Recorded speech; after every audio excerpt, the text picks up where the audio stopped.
So today I'm going to be introducing our first project.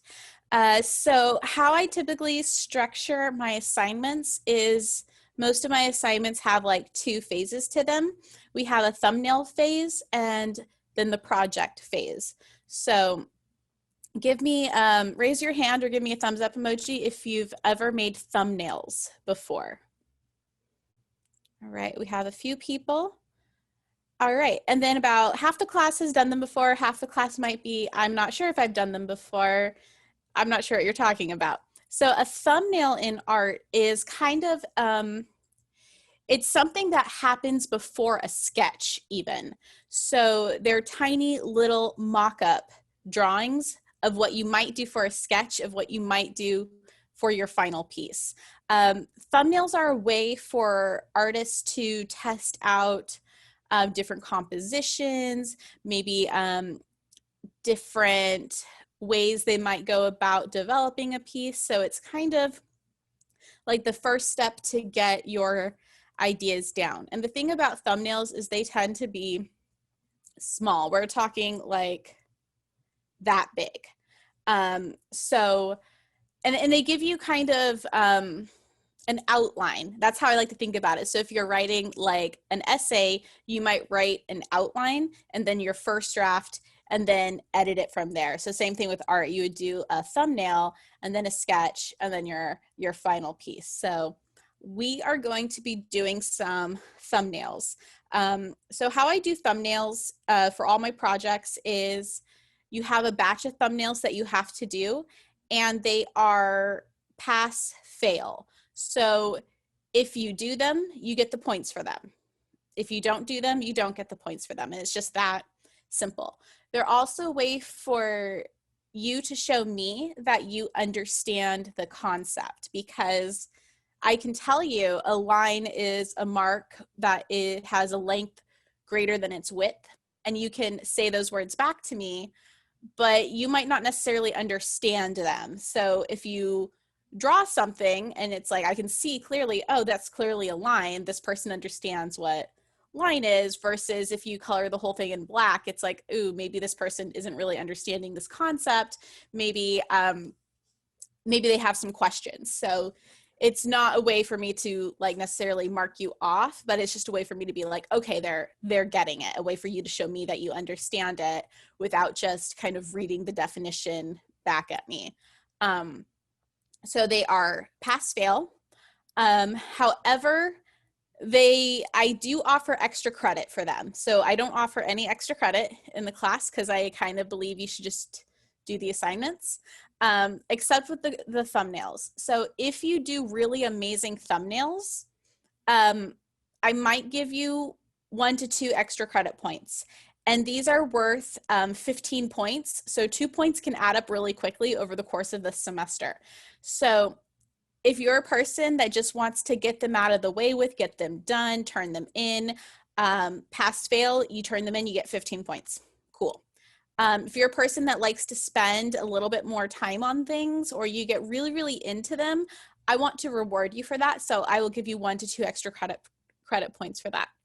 So how you can get extra credit is spending more time on them, adding things like color, like if you have color pencils and going in and coloring them, using pen, and adding lots of contrast in them to make them really dynamic. So those are some things you could do if you're interested in trying to get those few extra credit points. But if you just want to knock them out, you can totally do that. So what I typically do is I typically would do the lecture first, and then the demo, and then talk about the assignment. And I'm kind of doing it backwards today. So I'm actually going to tell you about the assignment, do the demo, and then pop into the lecture, because especially being that we're online and you're going to have to do some of this while I'm not around, I think knowing what you're going to have to do with this information that I'm about to dump at you, because I'm going to dump a lot of information at you. I'm going to give you guys a crash course into the elements and principles of design today. So while I'm doing that, you can kind of tailor your mind to how you need to take in this information. So that's what we are going to do today. So Yes, AKA Basic Idea by Drawing, exactly. Is that a drafting desk? This isn't a drafting desk. This is a regular, so my husband's a builder. He's not really a carpenter, but he definitely, he's a, has any ever, he's the senior preparator for a museum. So a preparator is the person that hangs the art, but also builds custom displays, or like the custom pedestals, or like the custom like pedestals that have the boxes for everything. So he does all the custom building for UC Riverside's art museum. So my husband builds things. So he built me this table because I told him to. And I don't have a drafting table. We've thought about it. I just don't know if I just don't know if it would work for me. But this used to be bigger. We actually cut it down because it was a little too big. Like it took up like this entire space, and I was like, I don't need a table that big. So, but it is a nice table. It's just like a nice piece of wood that my husband slapped some legs on for me. So, yeah. And that brings me to a good point. So there are things in art that if you don't know how to do, you know, it's really good to hire someone to do them for you. Like I wanted to make this antler sculpture, so I hired an artist to make the mold for me. And then I also make a lot of works on paper, so I have to make frames. I was like, oh, I should learn how to make frames so I can do that myself. So instead I just married someone who can do that for me. So that's another thing you guys can look out for. Marry someone that has a skill set that you're looking for. Don't do that. That's bad advice. All right.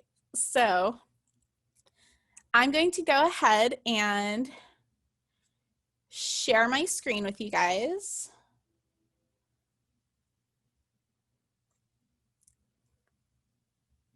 Okay.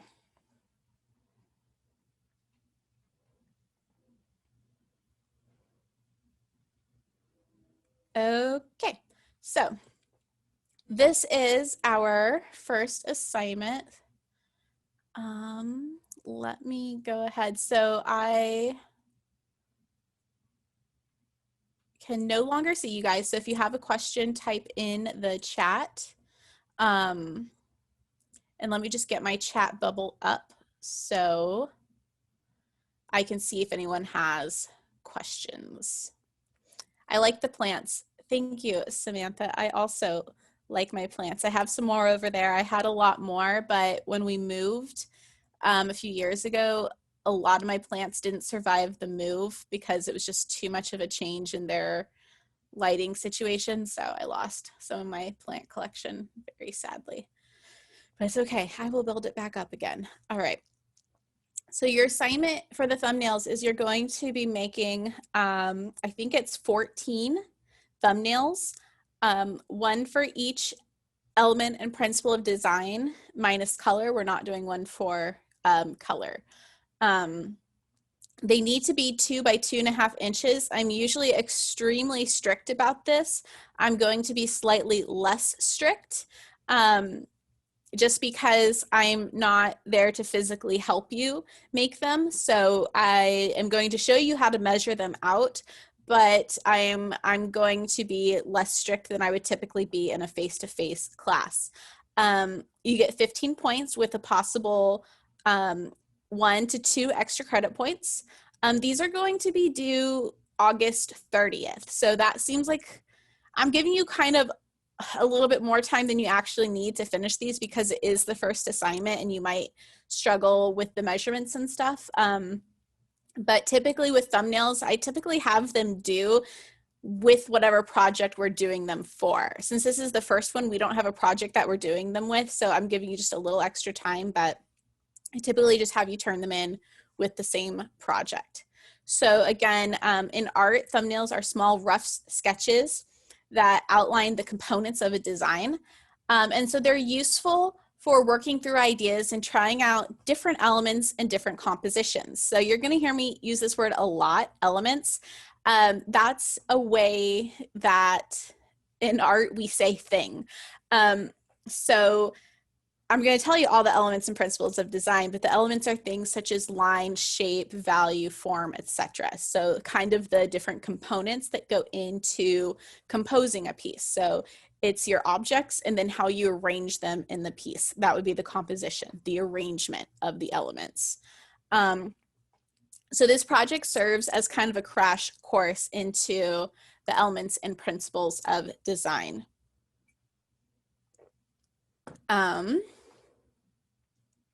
So you are going to make 14 thumbnails, one for each element and principle of design. So that means line, shape, form, texture, value, space, repetition, scale and proportion, rhythm and movement, unity and harmony, contrast, emphasis, variety, and balance. So the ones with the slashes, scale, proportion, rhythm, movement, unity, harmony, those are all technically two separate concepts, but they're so similar, I've kind of grouped them into one. So for that thumbnail, you only have to show one or the other. If you end up showing both, great, but you only have to show one or the other because, like I said, they are so similar. It's the tiniest little line that divides them.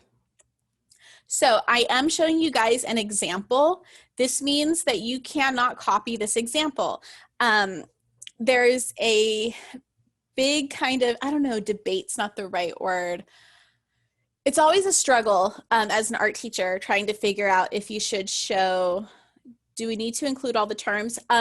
Include them somewhere because I would like to, what I don't want you to do is just to hand me a piece of paper with a bunch of different designs and try to have me figure out what you're intending to show. So I want to know that this one you're intending to show me line, this one you're intending to show me shape, etc. So just somewhere include the name of which element you are trying to include. So in art, we always struggle as teachers whether to show students examples or not. Because if I show examples, I inevitably get a bunch of projects that look like the example. If I don't show examples, sometimes students really struggle to try to figure out what they're supposed to do. So it's kind of, do I try to push, creativity and get my students to make something completely unique, but they don't necessarily have anything as inspiration or an example, or do I show them an example and risk everyone just copying the examples? So I'm giving you these as examples, but make your own. And if yours look too similar, now it's hard because for value, a lot of people do some variation of a value scale, but just try to put your own spin on it. So you can definitely be influenced by things that you see, but put your own influence on them. And so here are the principles. I do believe this one got extra credit. Also, this one, if it did get extra credit, it was just barely. This was like a 1 point extra credit. Something that definitely could have pushed it a little bit more is having it done in pen or putting a little bit of color into some of them, like with colored pencils or something like that. But this is the kind of level of, like, this one just almost got extra credit. Like, I don't remember, but it was kind of right on that little cusp. So just kind of keep that in mind. Okay. So things to consider. Your thumbnails are meant to be ideas for projects. So that's another thing to kind of keep in mind. So when we're working on a project, if you tell me I don't know what to do for my project, the first thing I'm going to tell you is, why don't you look through your thumbnails and see if you have anything that you like? So these should be kind of a collection of ideas of things that can serve you throughout the semester. So you want to spend some time on them because, for example, for the line thumbnail, this one right here, you see how this is almost like a mini piece of art? That's what I want. So if you had just drawn one single line in that box, would that count? Yes, it does. It's a line. You're showing me you understand what line is. However, is that going to serve as inspiration for a piece in the future? Probably not. So that's where you want to really kind of invest your time, is you want to make kind of little mini pieces of art that might function as a finished piece later. So with that said, you don't want to spend too long on these. There are 14 of them that you need to do, and they're only worth 15 points. And they used to be worth 10 points, but I'm making them worth 15 points since you have to photograph them and upload them, etc. It's a little bit extra work. I want to give you more points for that. So you don't want to spend too long on them. Like spending an hour on each of them, that's just too much. You don't have time for that. You have other classes, you have a life, you have hobbies, you have things you want to do. So I would say generally 5 to 15 minutes on each one is a reasonable amount of time to invest on these, 5 to 15 minutes. Maybe there's one or two that you get really excited about, you spend a little bit more time, but generally 5 to 15. How many thumbnails do we need to do for each project? It depends on the project. Some thumbnails you end up doing 9, some you end up doing like 16. It's kind of somewhere in between there. It depends on how many concepts for each project there are to convey. So for one coming up, shape, for example, you have to do geometric, organic, and figure ground. So that's nine thumbnails, you know, versus line, I think you end up doing 16 thumbnails because there's kind of more concepts, but they all get outlined. All right, so any questions before I show you how to mark out your piece? You can type in chat or raise your hand or unmute yourself, because I can see you guys now again. Give me, oh yeah. So for the thumbnails, you said for this first project, or sorry, for the thumbnails, you can use pencil? Yes, that's a great question. Mm-hmm.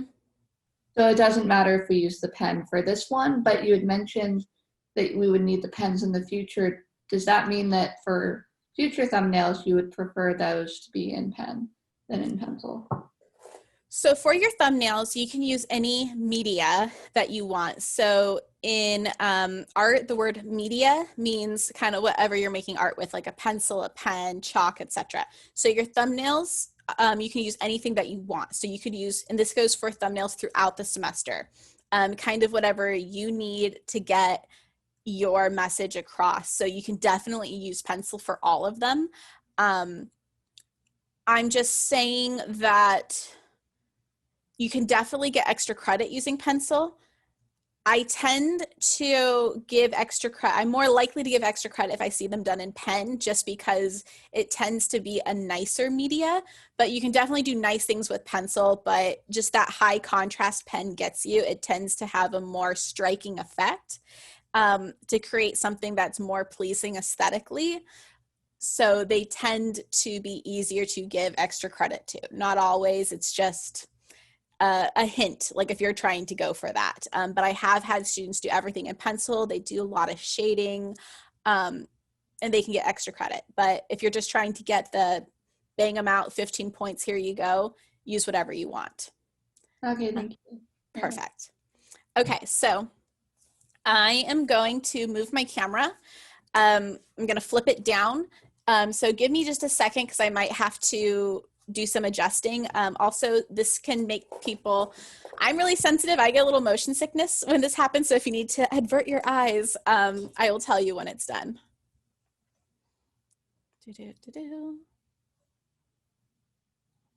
Okay, so as far as measuring goes, this is a ruler. So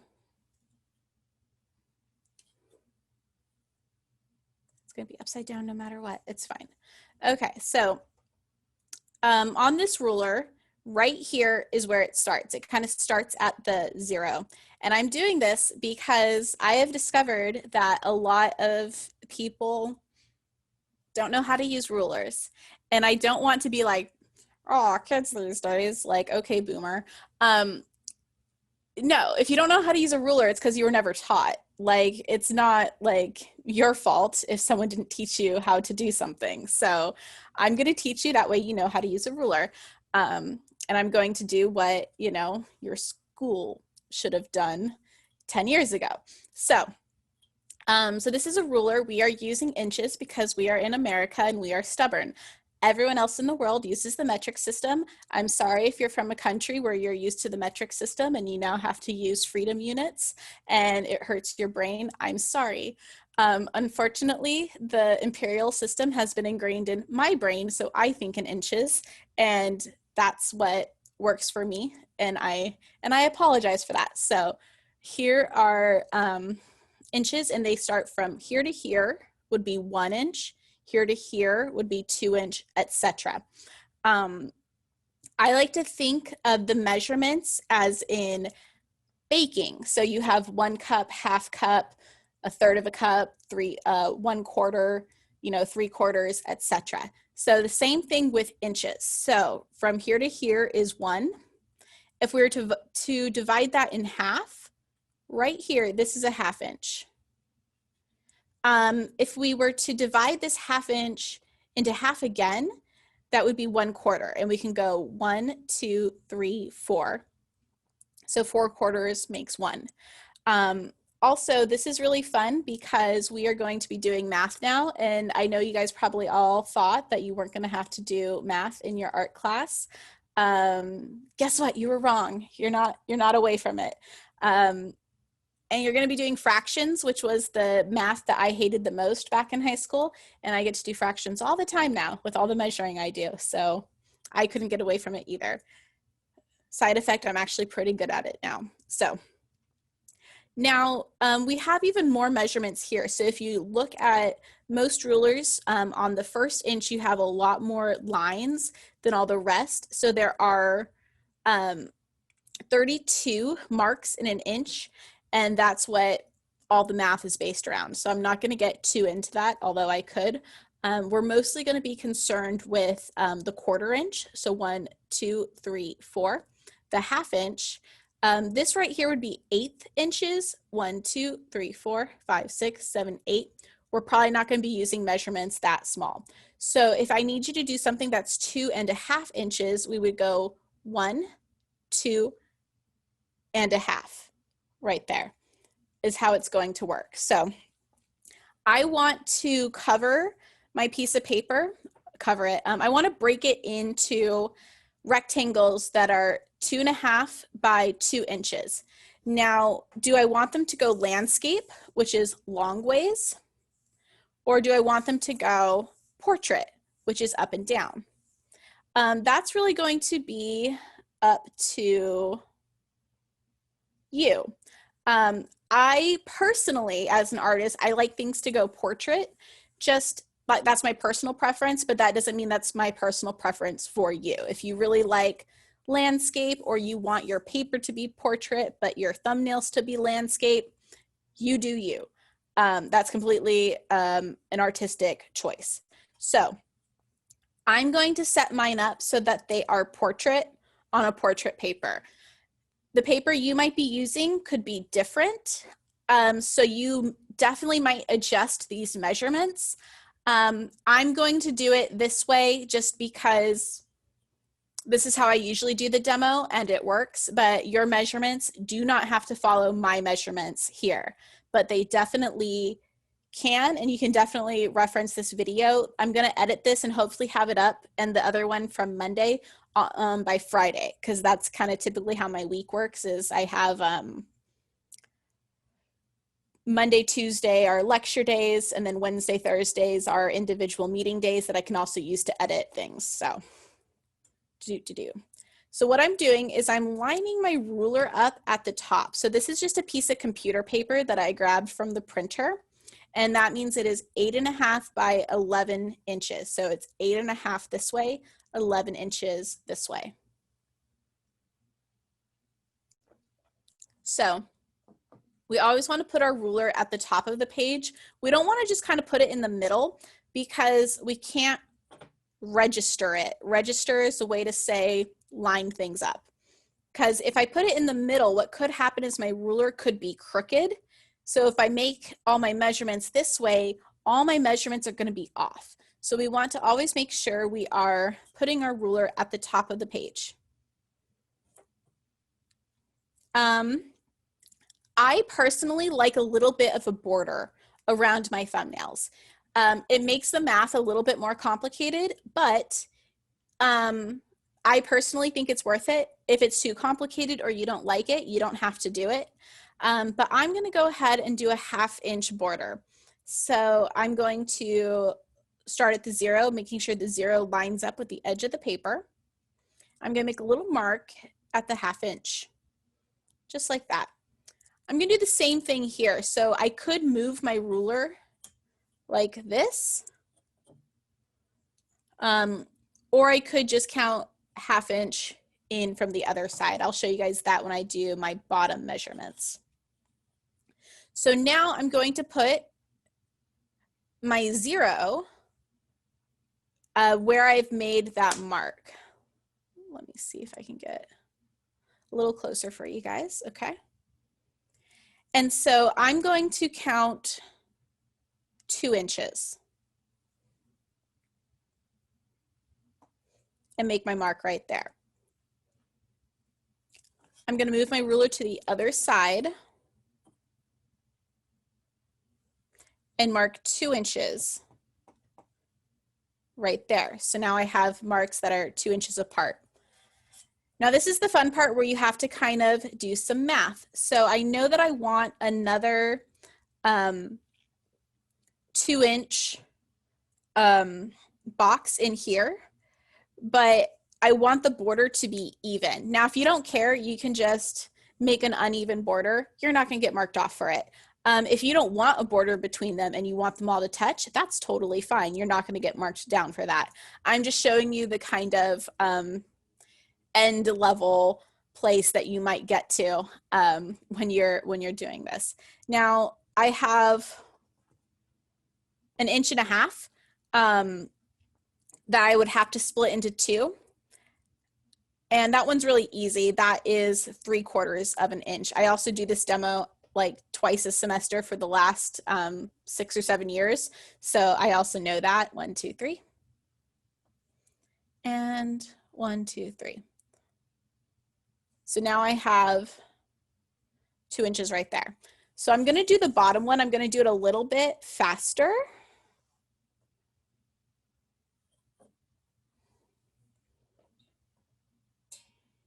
There we go. All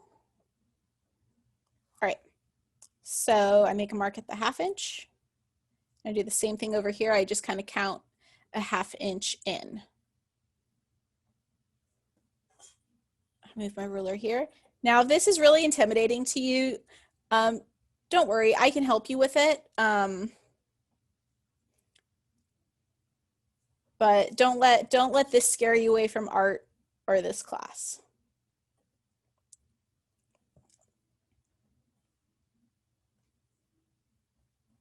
Okay. So now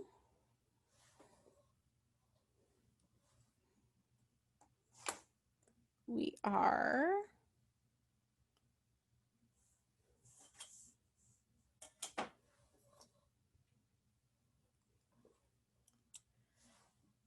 so now we're going to connect them.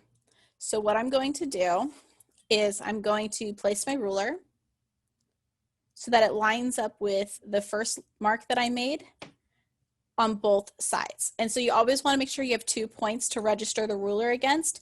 Some people will just make the marks at the top and then just put the ruler down and draw straight through. But if you don't have that line at the bottom, you don't know what you're trying to register it against. So I'm going to make this a bit darker than I typically would just to make it a little bit easier for you guys to see it. It's just like that. You typically want to keep it really light because you want to be able to erase things if you need to erase them. So, and that's a skill in and of itself. When I teach drawing, in drawing, you have to do so much erasing. If you draw with the same pressure you write with, you'll be really sad because you won't be able to erase those lines, even if you think they are light. In drawing, you typically have to draw so light you can barely see what you're drawing just to be able to erase it.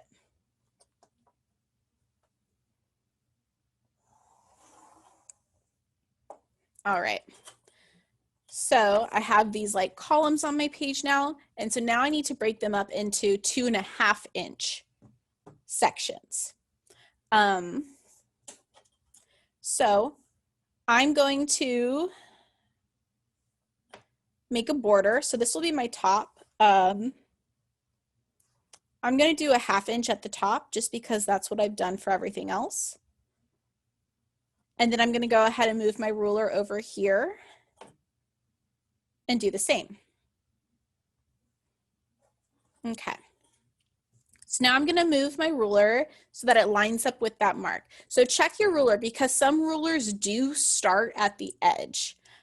If you're having trouble telling, you can send me a picture and I'll let you know. Mine starts slightly in, but some do start at the edge. And it's just kind of a preference. I like ones that start slightly in. Some people like ones that start at the edge. So I'm going to line it up with that mark. And I'm going to make a mark at 2.5 inches. So we're going to go 1, 2, and 1/2. So that is the line right in between 2 and 3. I make a little mark.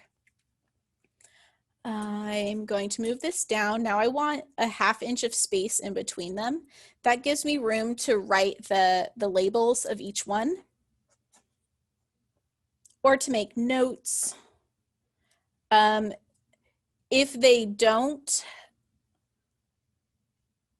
If for whatever reason you do these and you don't leave a space around them, maybe just on the side, you can write, you know, line, shape, form, just some way for me to tell which one is which. And I want a 1/2 inch of space between them. And then I have room to do one more. All right. So now I'm going to do this one. I'm going to do it a little bit quicker. So I go 2.5 inches, and then I just count on here 1/2 inch. 1, 2 and 1/2. 1/2 inch. 1, 2. Sorry, 1, 2 and 1/2. And I'll go ahead and connect these.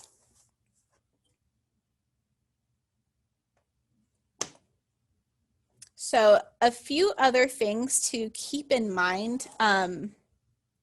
You have to train your eye to be able to tell if something is straight and even. So sometimes you'll look at it and you can tell something's off, but you kind of can't put your finger on it. And this is where, like in my face-to-face class, I would come around and help students out. Here, I have to kind of rely on you guys to kind of let me know or show me, which is why I'm being less strict as to if these are, you know, exactly 2 by 2.5 inches. So one thing that I learned is that if you have astigmatism, which you probably know if you have astigmatism because you probably have to wear glasses because of it, but not everyone who wears glasses has astigmatism. That means one of your eyes is like kind of football shaped. It makes it really hard for your eye to tell if something is straight. People with astigmatism tend to see straight lines a little crooked. Are we making thumbnails containing each term on each of those paper? So in the example, so you're going to have, yes, each box is going to be a little drawing of each term. So this one would be line. So you're not going to just write line in here. You might write line right there. And then you're going to do a little design right here showing line. And it's going to do that for each of them. So line, shape, form, value, texture, space, etc., etc. So if you have astigmatism, you might just have to take a little bit longer to train your eye to see things straight. It is not an excuse to be like, oh, I have astigmatism, so I can't draw straight lines. I have astigmatism personally, and I can do straight lines. It just means you have to double check your measurements, double check that things are lining up.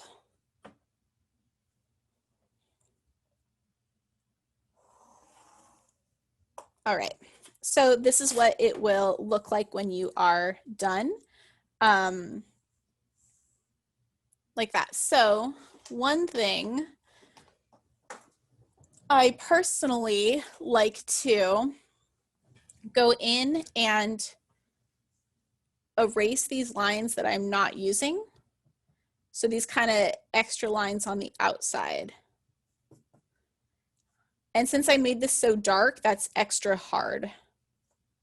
But I would just kind of go in and erase them because I kind of personally like how that looks. It makes it look a little bit neater, a little bit more professional, but I will not mark you down at all. If you leave them like that, you can still get extra credit, etc. So this was just done on an 8.5 by 11 inch sheet of paper. You could use, this is if you have a sketchbook, this is what we would be doing in the sketchbook. That way you keep all of these together. So if you just have, you're not gonna cut them out. No, you're just gonna leave them on the paper. So if you put them in a sketchbook, that's what's really nice is you can keep them all together. If you're doing them on loose paper, I might put them in a folder. That way you can keep them together and have a collection. So if you're working on something like a sketchbook to do these in, you're gonna have different measurements kind of based on the size of your sketchbook. So I have a really small one right here. Looking at this size, I think I can only get like 1, 2, 3, 4 on each page, and that's totally fine. So if this is my sketchbook, let's see. I'm just gonna do this one really quick so you guys can kind of see what it's like changing the measurements. So my sketchbook is about 5 inches. So 2 plus 2 is 4. So I have a 1/2 inch, so I'm gonna do a 1/4 inch border.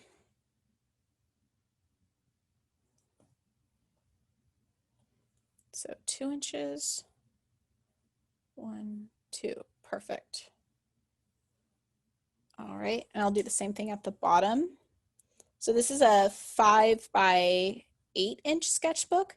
So for this one, I'm doing a 1/4 inch border at the sides and then a 1/2 inch border in the center.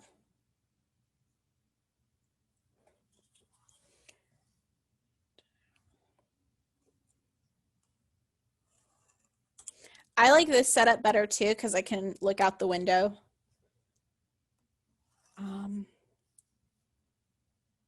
Our neighbors have a bunny in their backyard and it gets out sometimes and like runs into our front yard. It's kind of cute.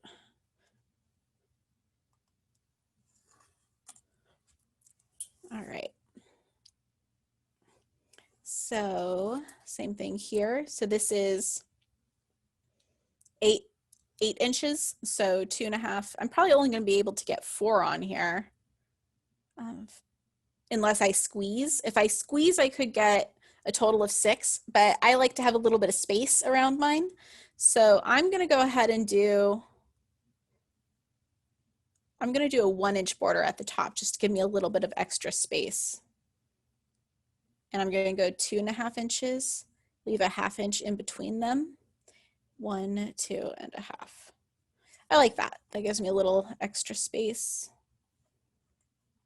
If I'm ever doing a demo and I start like working off the camera, like I start kind of doing something over here and you can't see, someone just give me a holler. I try to check my camera to make sure you guys can see, but I am human, surprisingly. I'm not a cyborg yet. I will be first in line for my cyborg implants once they are made available. Okay.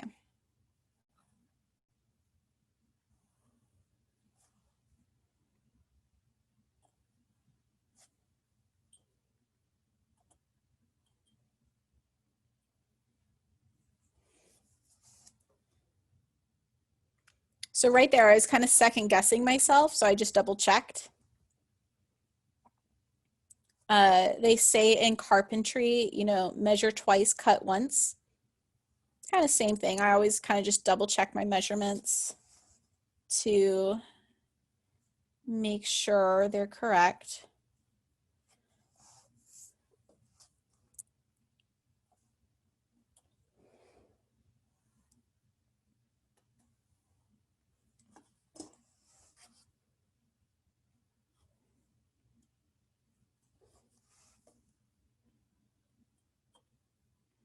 And you're more likely to make mistakes when you're rushing. So never rush art. Art can't be rushed.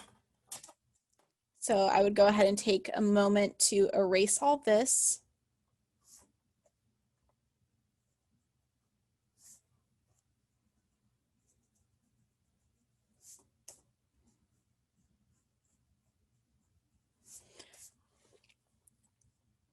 Some people like to do their thumbnails on the Bristol paper. That's totally fine. You don't have to. The Bristol paper, some people like it. It feels nice. It's thick. It feels kind of like cardstock, and it has like a smooth surface to it. So some people like that, but your thumbnails just have to be done just on any type of paper. All right. So I can get 4 on each page in here. So that would mean I would need several pages. That's totally fine. Is it okay to do it on A4 paper? Yes, it is. You can do it on A4 paper. So here we go. That is how we would draw up our thumbnail. So I'm going to, all right. So we're going to start the lecture in just a second. So I just dumped some information at you, and so I'm going to do the lecture, and then we will do some more questions. So what we're going to do now is let's go ahead and take a 5-minute break because I think your brain will absorb information better. So we're going to do a 5-minute break. At 10:05, we will come back and I will start the lecture.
All right, so I have my screen shared. Oops. Oh, poo, that's not what I meant to do. Hold on. Okay, so I'm going to start the lecture. And there it goes, okay.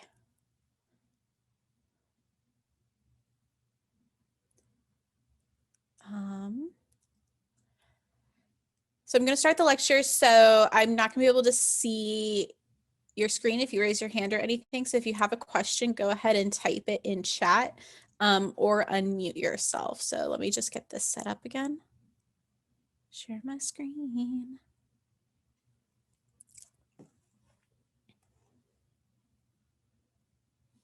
Okay. Slideshow. And let me get my chat bubble up. Okay. All right, so, also what I like to do for lectures is I like to set a timer for 15 minutes. So I'm gonna do that now on my phone. So I try to talk for 15 minutes and then give you a 2-minute break in between that. So you can kind of finish taking any notes, ask me questions, etc., etc. So I'm setting a timer for 15 minutes now. That way I'm not just like dumping a bunch of information at you. Okay. So, elements of design. So I like to think of the elements of design as like building blocks. So the thing you would actually, quote unquote, build a house out of. So they are physical things. You tend to be able to easily identify them.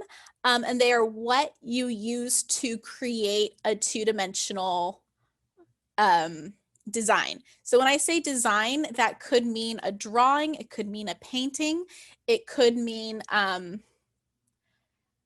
a character design if you're going into character design for animation. A lot of these concepts apply to actual animation or game design, even though those would be considered like a film media. So anything that exists in 2 dimensions, these are the components that you are using to create them. So the first element of design is line. And I love line. Line is my favorite element of design. So a line is a mark that has a length that is greater than its width. So anything that is longer than it is wide would be a line. Lines can be solid, they can be thin, they can be thick, they can even be broken. So right here, this broken line right here and these dots, those are still considered lines. They are implied lines. So an implied line is a line that isn't solid, but your brain kind of connects it as one. For example, this dotted line right here, when you look at that, most people at least look at that and they don't see a series of dots. They just kind of read that as a line. Your brain really likes to simplify things. So that would be an implied line. Lines can be straight, they can be curvy, irregular, or even broken. So the concept of line is extremely broad.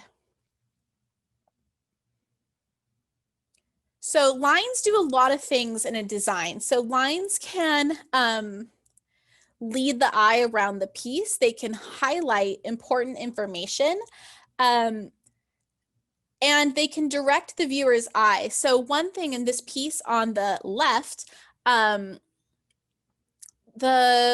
lines kind of guide our eye down to this form here. So this, and it's actually kind of the earth.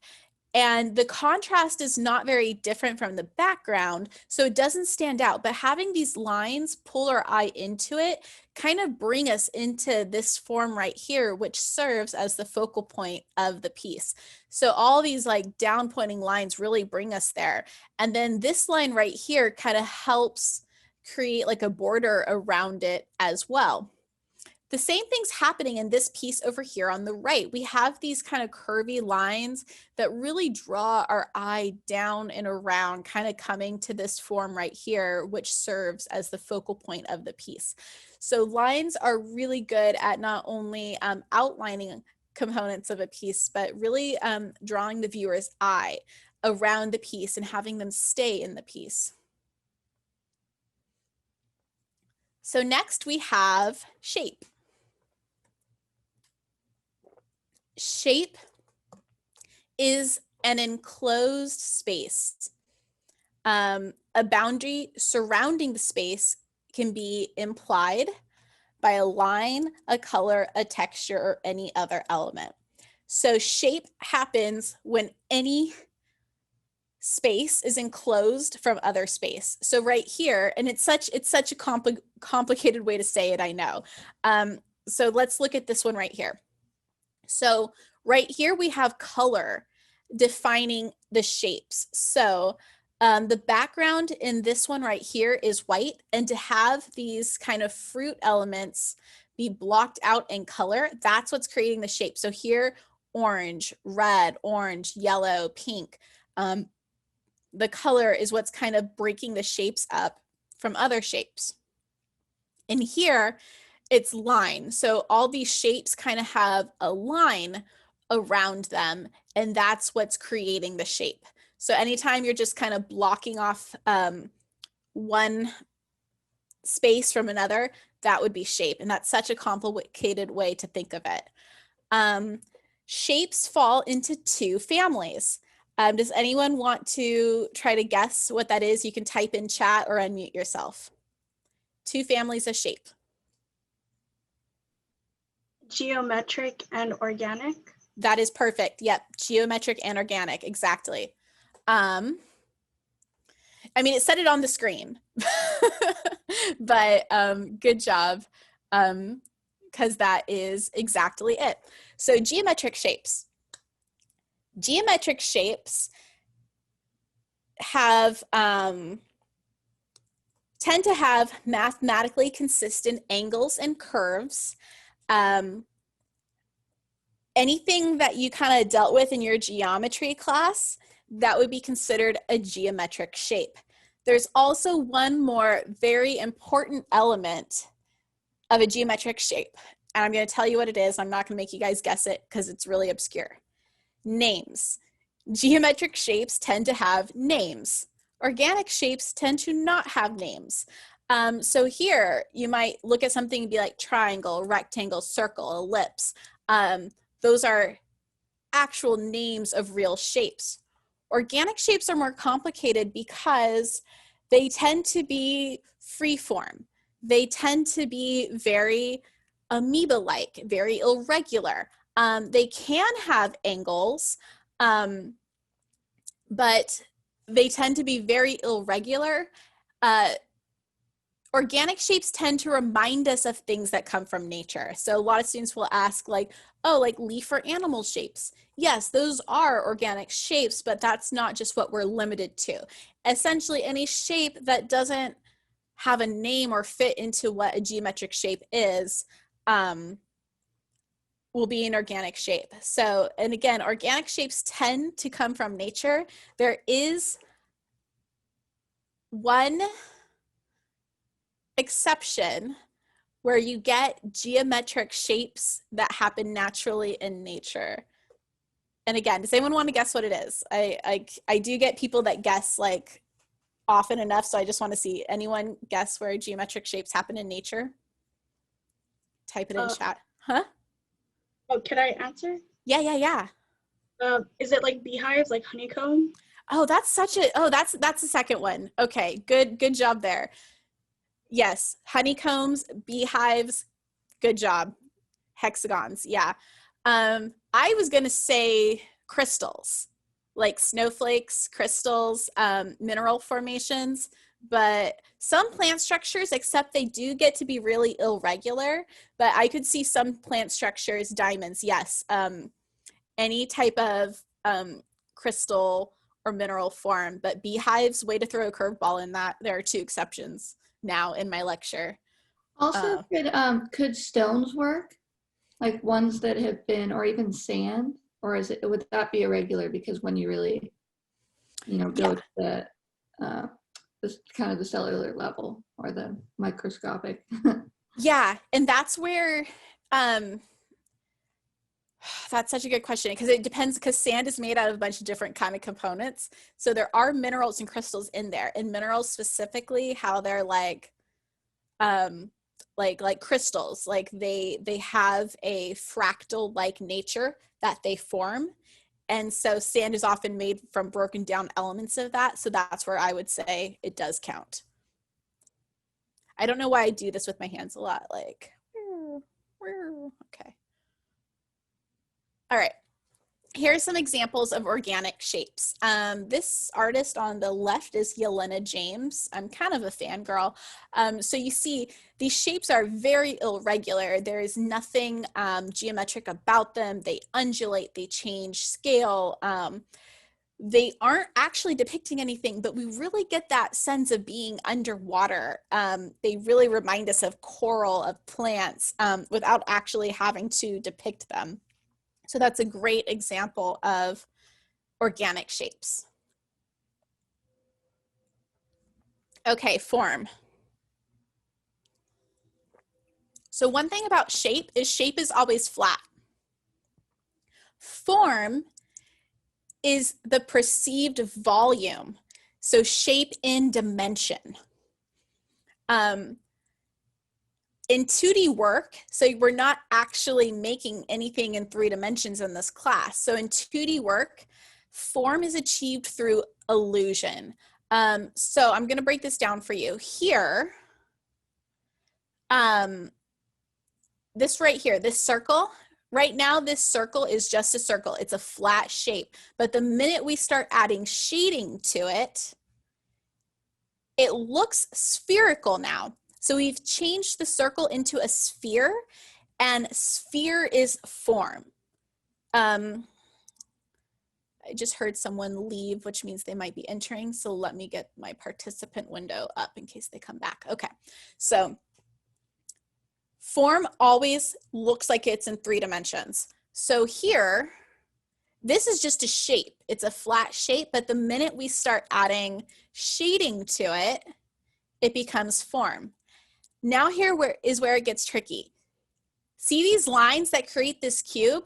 Even without shading, that's starting to imply form.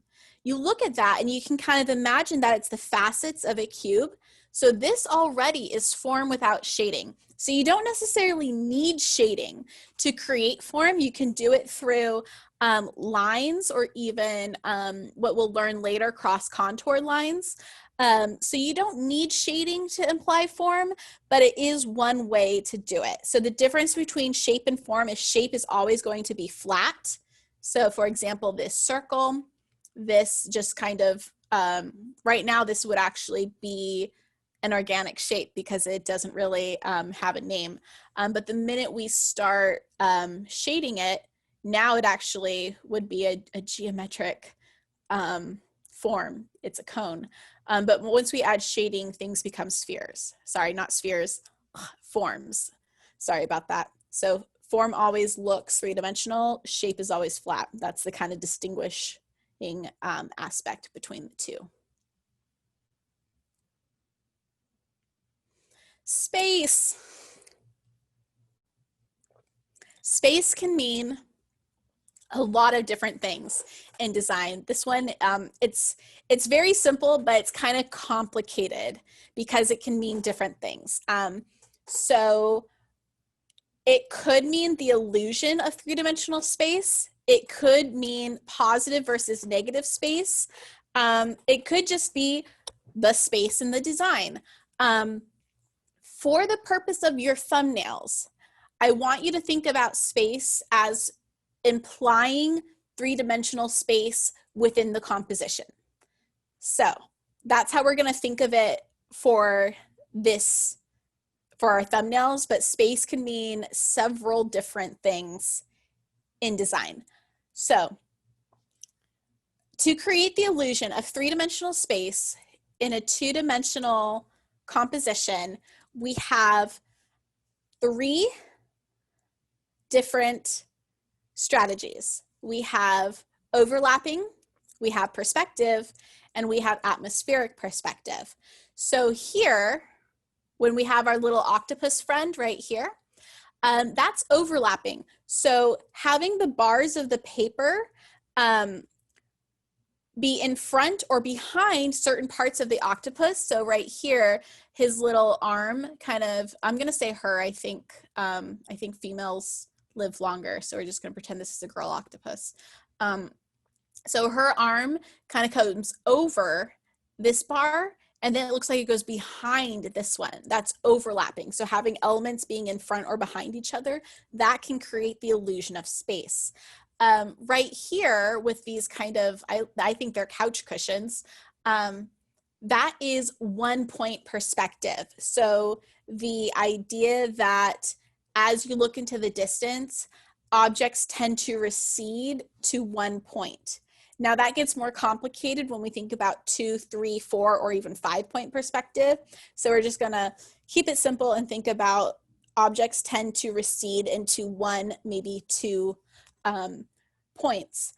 Objects tend to get smaller as they recede into the background. As you can see how the back of the cushions is a little bit smaller than the front of the cushions. That creates that illusion of space.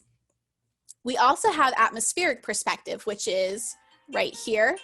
So my timer's going off, so I'm just gonna kind of finish my thought and then we'll take a little 2-minute break. So atmospheric perspective is the phenomena that happens when things tend to be lighter the further away they are. So as objects are closer to us, they appear darker, but as they recede, they appear lighter. So you'll notice this if you ever look at the mountains, if you can ever see them when there is not smog in the air. But when you look at the mountains in the distance, the closest ones are darkest, and then they get lighter and lighter and lighter as they disappear. So what I'm gonna do now is we're gonna take a little 2-minute break. This is just for you to finish taking any notes, kind of, you know, let these ideas settle in. And then if you have any questions, when I come back, I'll give you a moment to ask me questions. So we're going to do a 2-minute break starting now. Or if you have any questions, you can shout them at me. You're going to make 14 boxes.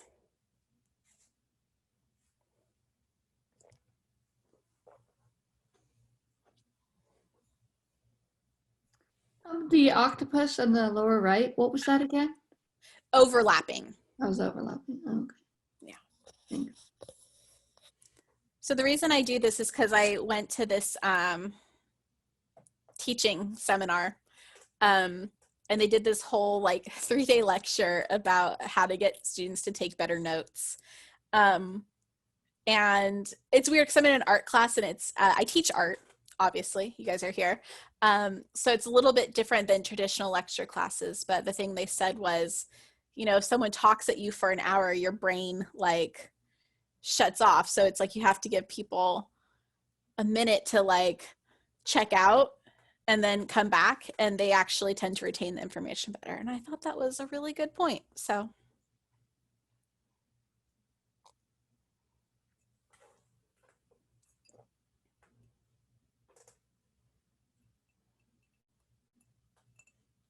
and I also think it's important. It's even more important when we're all working from home, because I personally find I get way more distracted at home. By the way, my cat is being so well behaved this morning. You guys are lucky. She is a terror sometimes. For our thumbnails, do you want us to incorporate these 3 techniques? That's a great question. Noor, am I saying it right, Noor? It's pronounced Noor. Noor, thank you. I mean, you can say Noor if it's hard. No, it's not hard. It's not hard. Noor. It's very important that I say students' names right. So, because it's your name. And yeah. So Noor is asking, do you want us to incorporate these 3 techniques: overlapping, perspective, and atmospheric perspective? For the thumbnail, no, because you're only doing 1 thumbnail. So you can kind of just pick one, whichever one makes the most sense for you. So we are back from our 2-minute break. I'm going to continue with the lecture. Does anyone have any questions before I continue? You can type in chat or unmute yourself.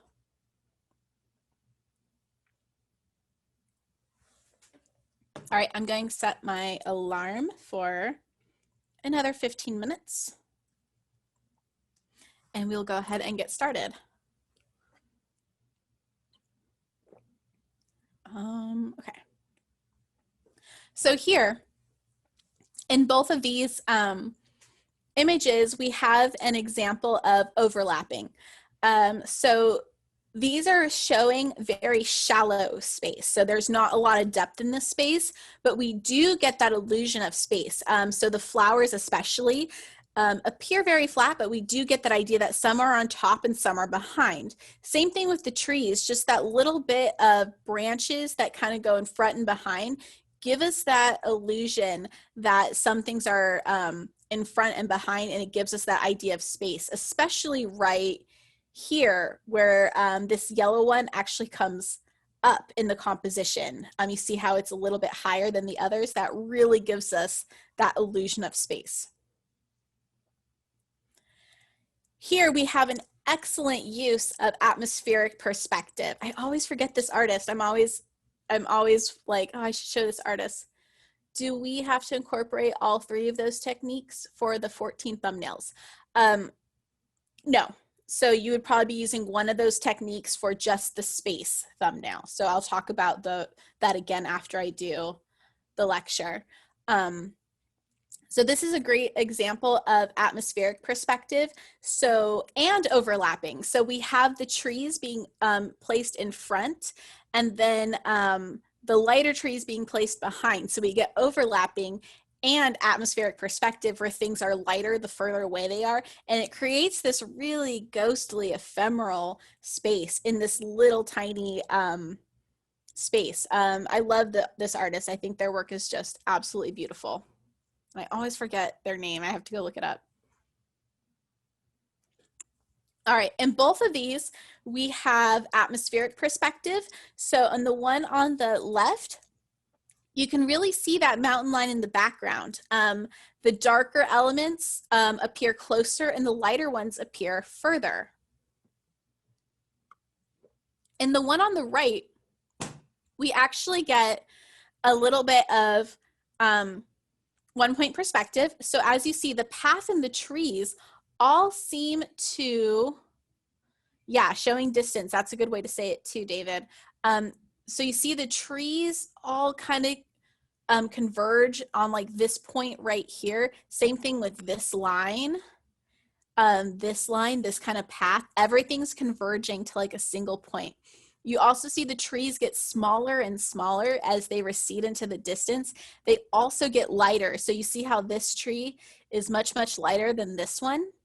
So changing the value can help you show that things get lighter as they go into the distance. So those are the 3 different kind of strategies to show space.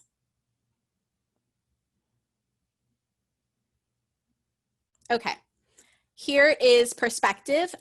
We have 1-point perspective being used here to create the ant's eye view.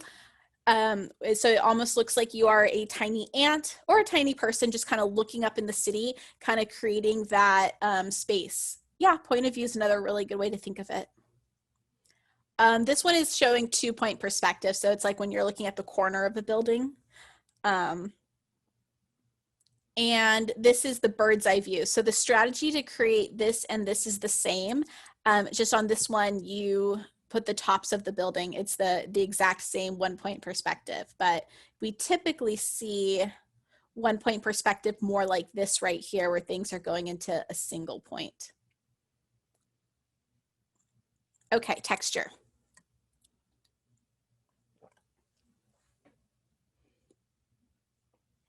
Texture, I think, is a little bit difficult to convey because it relies, of all the elements of design, it relies the most on your rendering skills, your ability to draw, essentially. So texture is the illusion of how something might feel. So the experience through the sense of touch or the illusion of touch. So a good way to think about that is hair. So looking at these different beards, you would imagine they all have a different texture. They feel different. This one might feel kind of silky. This one might feel kind of coarse. This one right here, because it's that kind of stubbly texture, it would feel rough. So it's how you might imagine something would feel by looking at it. So looking at these boxes right here that all are kind of illustrated to show a different texture. You know, this one might feel kind of wiry and spindly. This one has almost scales on it. You might imagine you could actually feel the little curves of each scale as your finger passes over it. This one might kind of feel kind of rough, like it might kind of break apart. This one might feel kind of pokey. So it's trying to convey how something feels, but just by looking at it. So for your thumbnail, you want to make sure that whatever you draw it big. Some people will draw, like, I've had people draw like a tiny little rabbit. They just do an outline of a rabbit. I'm like, well, that doesn't really tell me anything how that rabbit feels. So you almost want to kind of blow it up large. Okay. So these are kind of little swatches of different textures. So looking at them, you might imagine, you know, this one feels kind of wet. You can tell because it's shiny. This one might feel kind of rough. You can tell because there's lots of grooves in it. This one, you know, it's almost scale-like. It might kind of, you can tell because you can see the outline of all the different components and the little shadow underneath them. So you might imagine that your finger could kind of run over every single one of them. Are those photographs? These are photographs.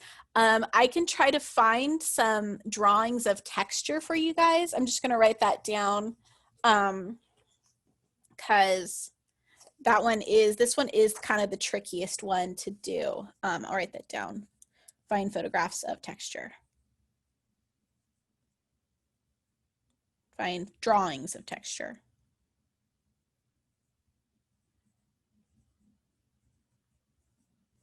Okay.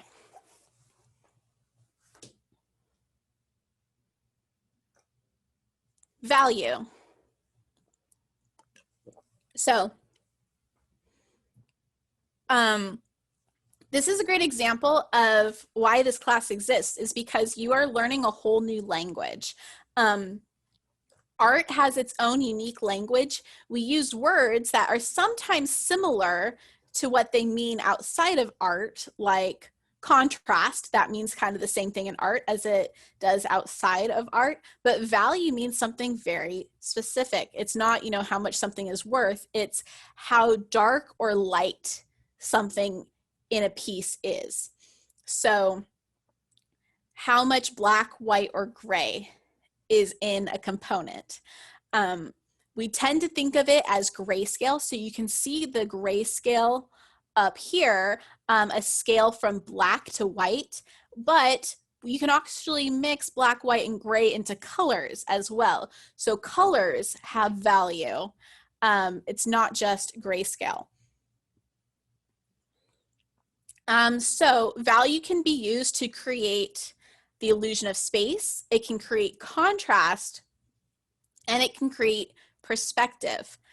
You can actually also create an emotion with values. So how you place your values in a piece can make something feel really happy or optimistic. It can also make things feel a little creepy. So this piece right here, having all these light values in the center and all these darker values up front, it makes the piece feel really mysterious. All right, color. So color is the only element that we're not doing a thumbnail for, mostly because not all of us necessarily have supplies to do it with. So I skip it for you. And we are going to be basically spending half the semester on color alone. So color, I love the definition of color for art because it's so scientific. Color is what is perceived when light hits an object and is reflected back into the viewer's eye. That's what color is. It's so scientific. I love it. There are 3 properties of color: hue, intensity, and value. So hue is the color. So the color as it appears on the spectrum. Intensity, so how pure or how vivid it is. So how close is it to its original color on the spectrum. And then its value. So is it a tint, tone, or shade? So we will talk more about that as the semester goes. And color theory. So this just kind of breaks down a few important components of color. We have our primary colors, our secondary colors, and our tertiary colors. We have complements, and we have analogous colors. So those are kind of some basic color terms. So we have, let's see, there are 3 different color wheels. We have, okay. Can anyone name any of these 3 color wheels? You will get so many props if you do.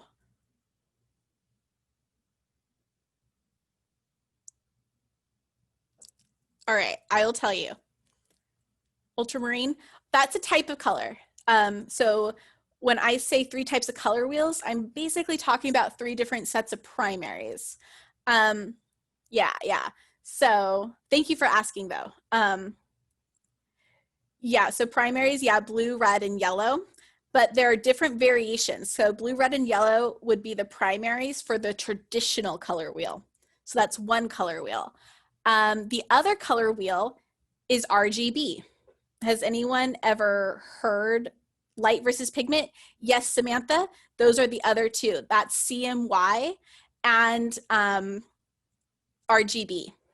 Very good. CMYK and RGB and the traditional color wheel. Those are the 3 types of color wheels.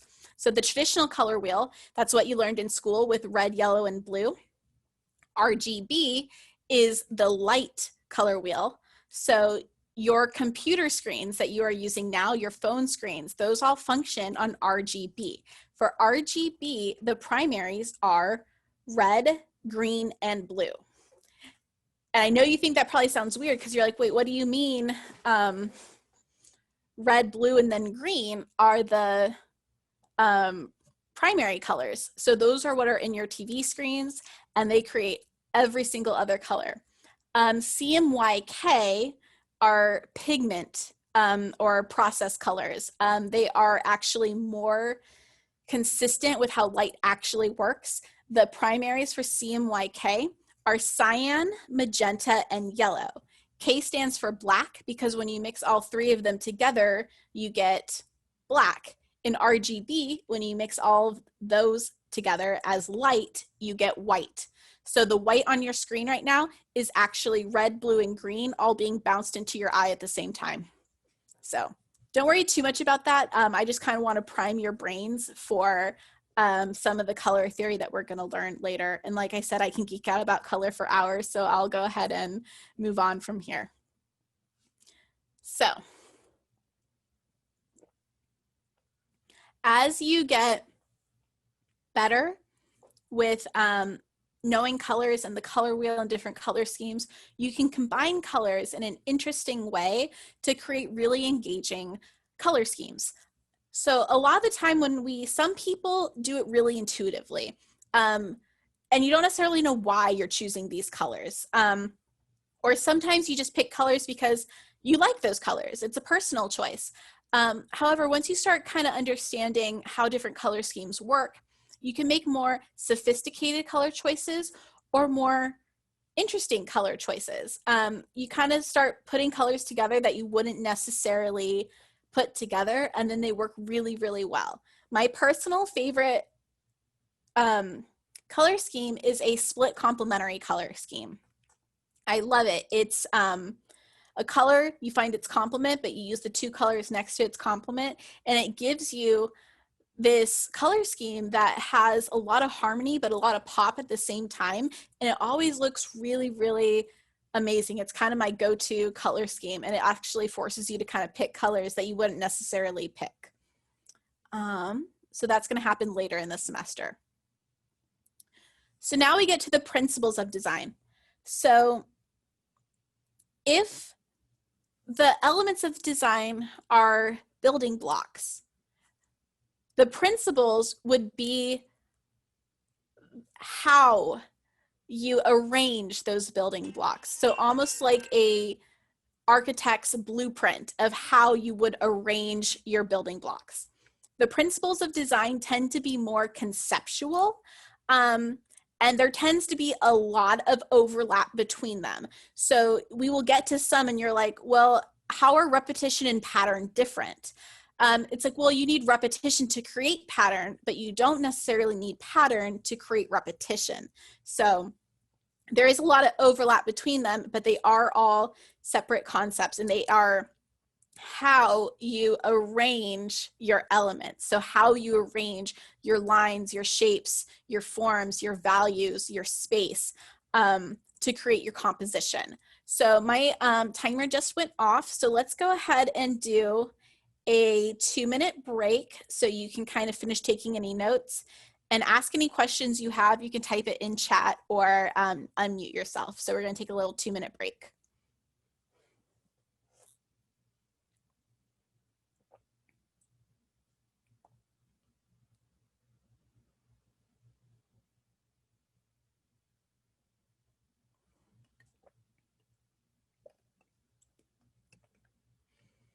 Yeah, my cat around this time of the day usually comes and claws at that window. That's a great question. Where are the recorded lectures going to be posted? So when I record a lecture, I throw it in the overview. So when you sign into Canvas, you'll see the module for the week and it says overview for, what is this, August, blah, blah, blah, to blah, what is today? Like August 17th to August 23rd, I think it was. Yeah, August 17th to August 23rd. Any lectures that I do will be posted in that section. Now, it takes me a while to edit them, and I also don't want them to like, I like to wait a bit to put them up because I don't want students to just not come to the lecture. So I will try to get them up by Fridays. It's kind of my goal because I imagine, you know, you might be working over the weekend and you want to reference them. So I have kind of Wednesday and Thursday during my office hours. If I'm not working with students, I can kind of edit the photos because I want to edit out your faces and all that. And then I have to render them. So once I have them done, I will try to get them up by Fridays. They will be in that overview section. So you can kind of check in there. And like I said, my goal is to typically have them up by Fridays for you guys. And then again, yeah, don't rely on it being recorded because sometimes the files get corrupted, or, you know, sometimes I'm not able to edit them in time just because editing photos takes, not photos, editing video takes a long time, and I teach 4 classes, so I'm doing this for 4 classes. I'm really jealous of all my friends that teach like 1 class, and I have one friend that's teaching 2 classes, 2 sections of the same class, so she only has to do all her videos once. And I'm like, you're so lucky. All right. Okay, so I'm gonna go ahead and get started. Did anyone have any questions before I jump into this?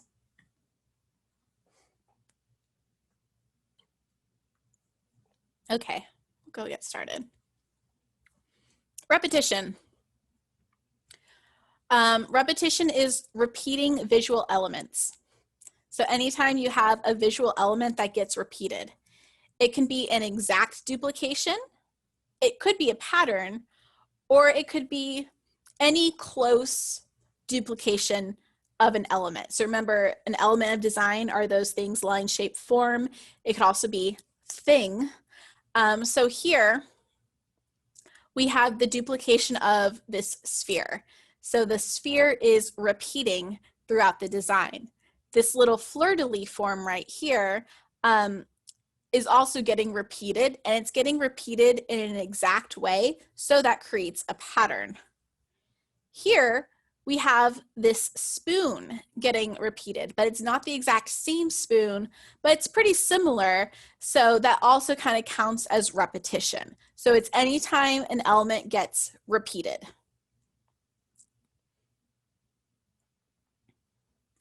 So here we have this kind of picture that gets repeated multiple times and it gets smaller each time. So that's our repetition. Here, the kind of lifesaver element gets repeated. Scale and proportion. So for your thumbnail, you're going to show scale or proportion. If you end up showing both, cool, but you don't have to show both, but showing one or the other is fine. So these are separate concepts. They both refer to size, specifically relative size. So scale is when you are comparing the size of one object to another. So in this case, my phone is smaller than my water bottle. These are two separate objects, and their scale in relationship to each other is this one is bigger than this one. You can see it right here in this design of the woman with the elephant on her hand. So we understand that the elephant is very, very small because she's holding it on her hand, or she's very, very large. So that is scale. Proportion is the elements that make up one object. So how the size of the elements compared to each other on one object. A good way to think about that is your face. So the proportion of your nose, your ears, your mouth, etc. So those are all different components, like a Mr. Potato Head, and then the size of those components compared to each other. So proportion is always one object, and the size of the things that make up that one object. Scale is always two objects. And it's not just the human body, but I use that example a lot because I think it's the easiest way to think about that. If you've ever taken a figure drawing class or ever attempted to draw the human body, getting the proportion correct is what is going to make it look accurate. In my figure drawing class that I took in college, I remember I had this moment where I was drawing the model and we had a very athletic model that day. And I spent a very long time like shading and rendering all his muscles. And I was really proud of the body, but something was off and I couldn't figure out what it was until the teacher came around and said, "Wow, that is the most muscular baby I've ever seen." And I was like, "What?" And it turns out I had drawn the head too big. And babies have proportionally larger heads compared to their body than adults. And since I did the head so big, it looked like I just had this like beefed out baby. So that's why I like to kind of think of proportion. So having that really large head made my drawing look a little off. So here we have an example of scale and proportion. So on the left, we have this woman, and then we have this bridge kind of leading into her mouth. So we have overlapping space. So she's behind the mountains. So that one lets us know she's bigger than the mountains. And then we have the people kind of walking into her mouth. So we also know she's much, much bigger than them. So that's scale, one object to another. And the other one, we have proportion. So we have one figure, but the elements that make up the body of this figure are exaggerated, and it creates a sense of movement, almost like there's dancing involved. Those hands, they get really big, and then the legs and the waist. So you get these really kind of undulating movements. So even though the proportions aren't correct, they create a sense of movement and whimsy in the piece. Rhythm and movement. Again, these are two separate ideas, but they're so related. You're going to show one or the other.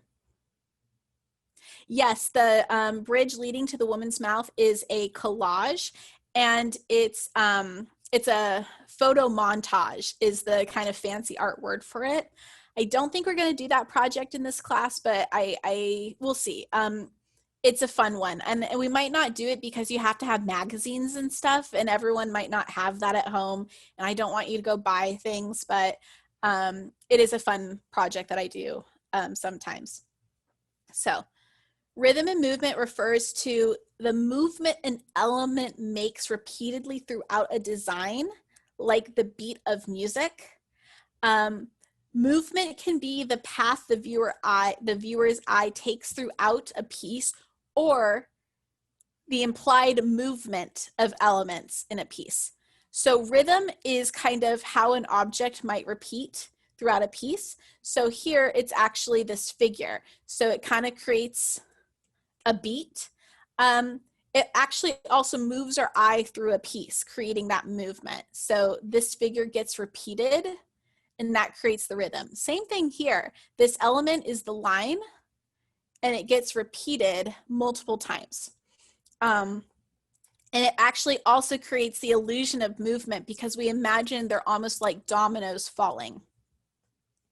There are 3 different types of rhythm and movement. Don't worry about it too much right now because we'll have a whole project on it, but regular, progressive, and flowing. I think flowing is the easiest one to understand. It's the illusion that things are moving almost like water. They move in undulating movements. It's actually the type of movement you see in Van Gogh's Starry Night. So if you look at the sky and the clouds, they kind of arc and undulate. They almost look like waves. They actually create that illusion that they are themselves moving.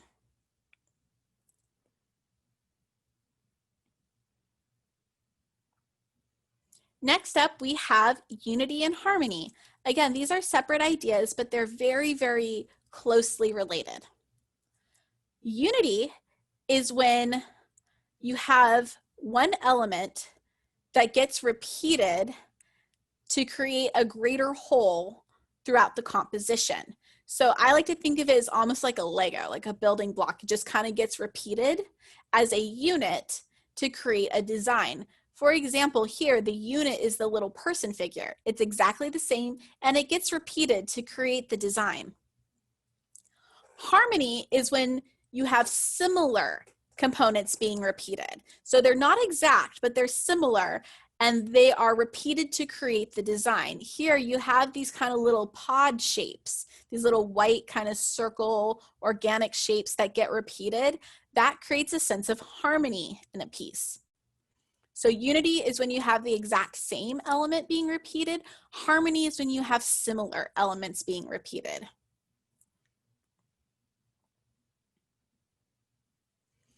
So here we have an example of unity and harmony.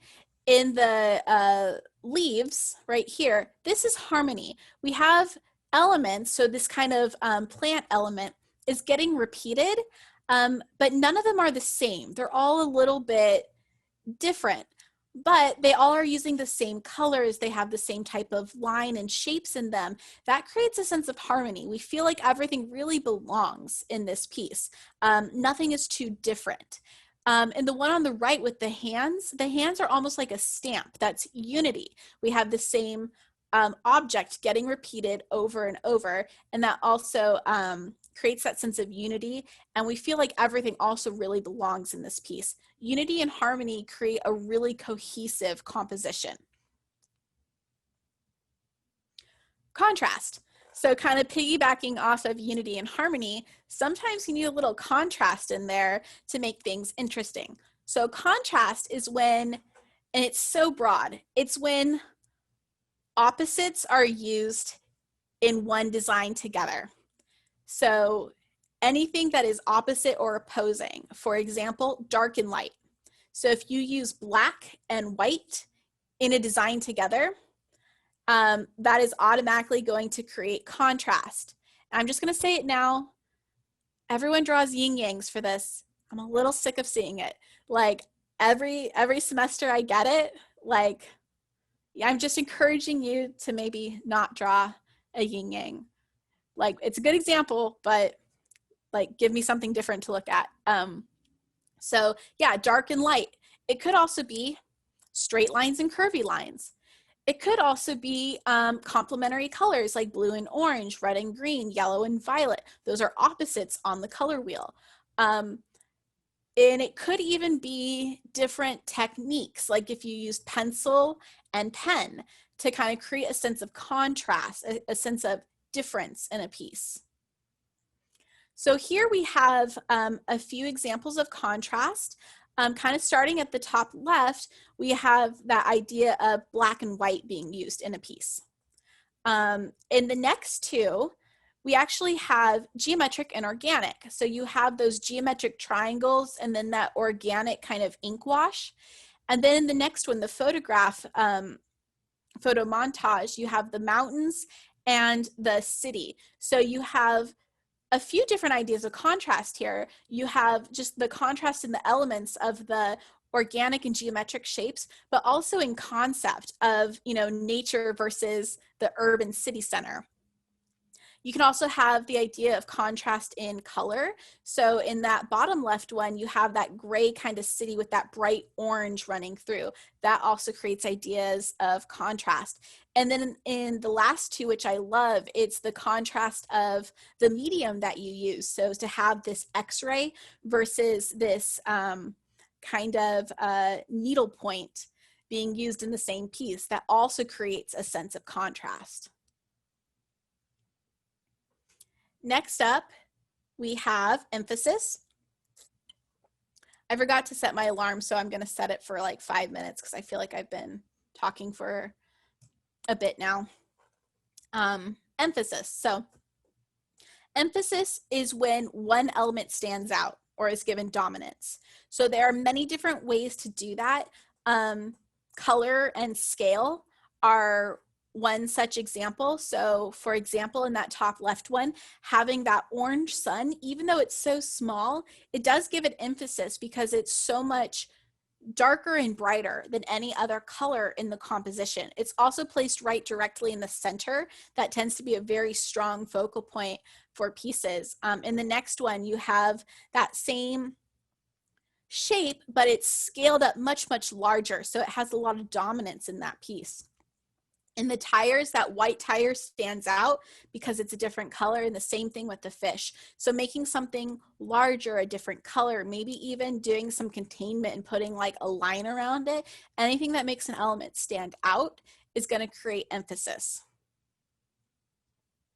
So yeah, you see that here. So having that line, so the two on the right, kind of creating a border or a frame around those elements, it makes them stand out. And then having something just be different. So having that one folded plane amongst all those more kind of realistic looking planes gives it some emphasis.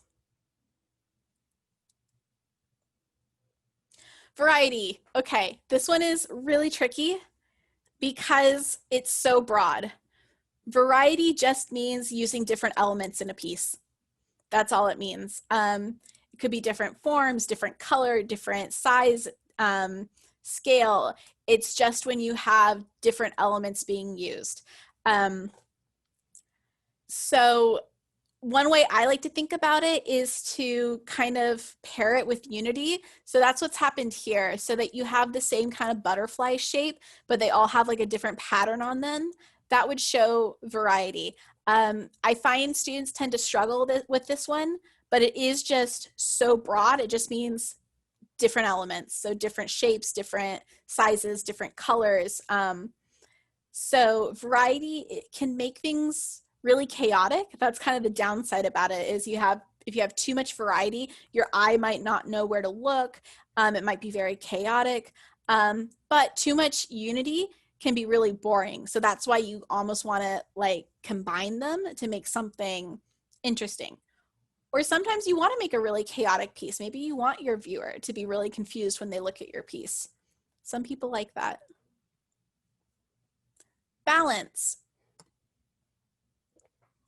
Balance is the visual weight of a piece.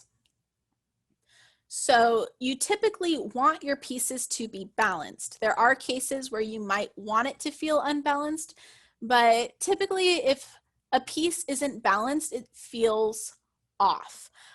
You have some different strategies for creating balance. through symmetry, essentially. So a symmetrical balance would mean that whatever is happening in one hemisphere, so on one side of the piece, is reflected on the other.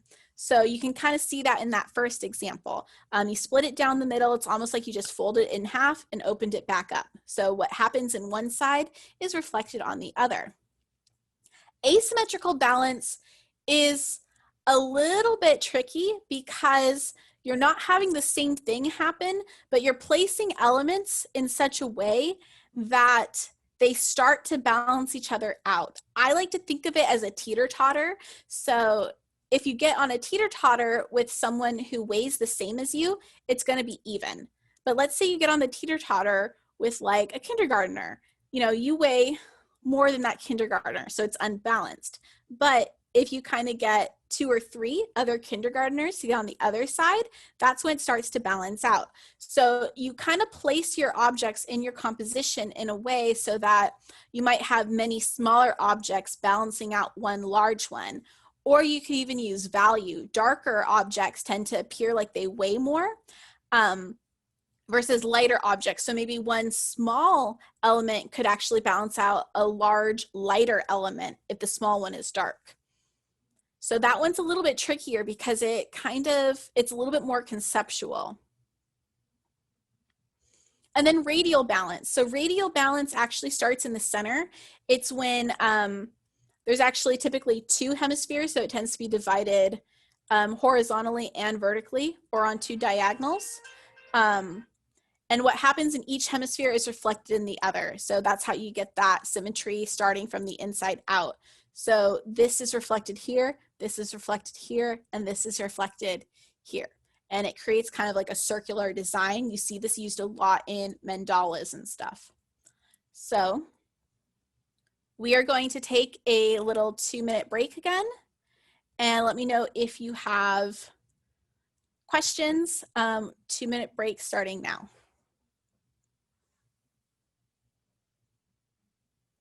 Or if you need me to go back to a slide, I can do that too.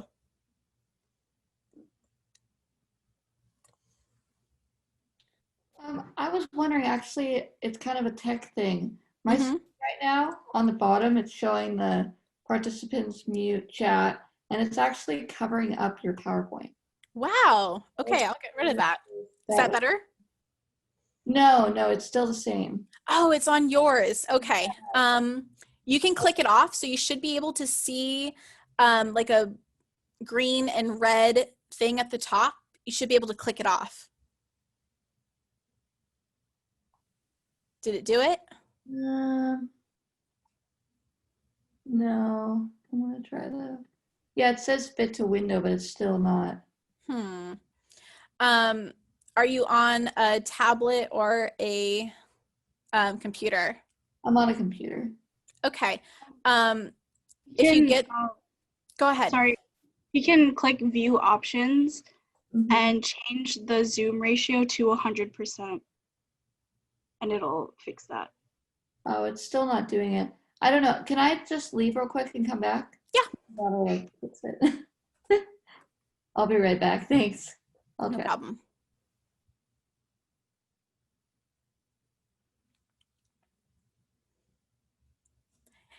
And that brings me to a good point. I am not a Zoom expert. I'm better than some instructors, I imagine, but I also can't answer all questions. So if you do have a technical issue, maybe someone else in the class can help you, or we can figure it out after class. But yeah, please be gentle with me. I am not a Zoom expert, but like I said, I'm better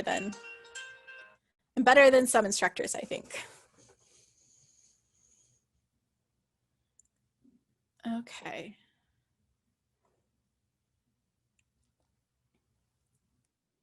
Welcome back, Jessica. All right. Is it better now, Jessica?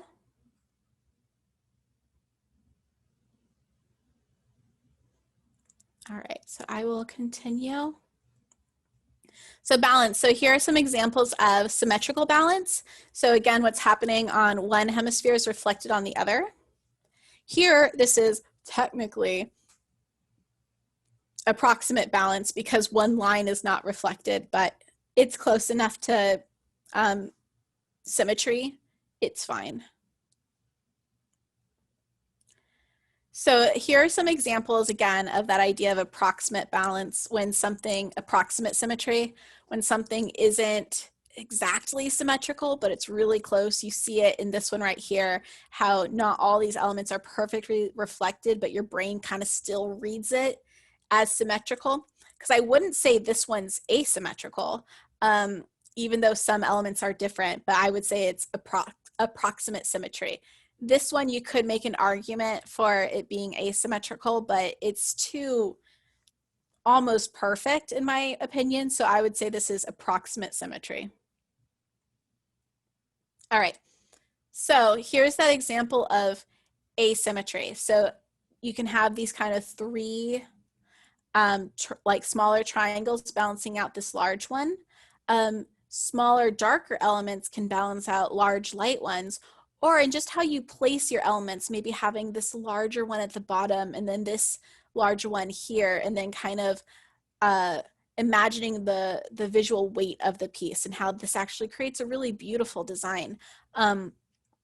Our brains actually tend to be more attracted to balanced asymmetry. And you can kind of see that in the examples on the left with the houses. Perfect symmetry tends to feel extremely clinical. It tends to feel very uptight. So like this yard at the top, that perfect symmetry, like, you know, you accidentally kicked your football into Mr. Johnson's yard. He's super uptight. You don't want to go get your soccer ball out of that yard. Versus when something is a little bit more balanced, it feels really warm and inviting. So this balanced asymmetry right here, it feels very lived in, very homey. It tends to actually be a little bit more pleasing because it's not so perfect.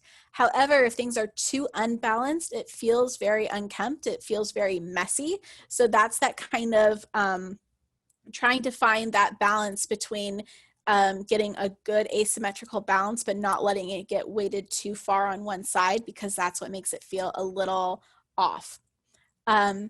Symmetry, perfect symmetry creates really strong designs, but like I said, the downside is sometimes they are a bit boring because there's nothing to kind of spice it up.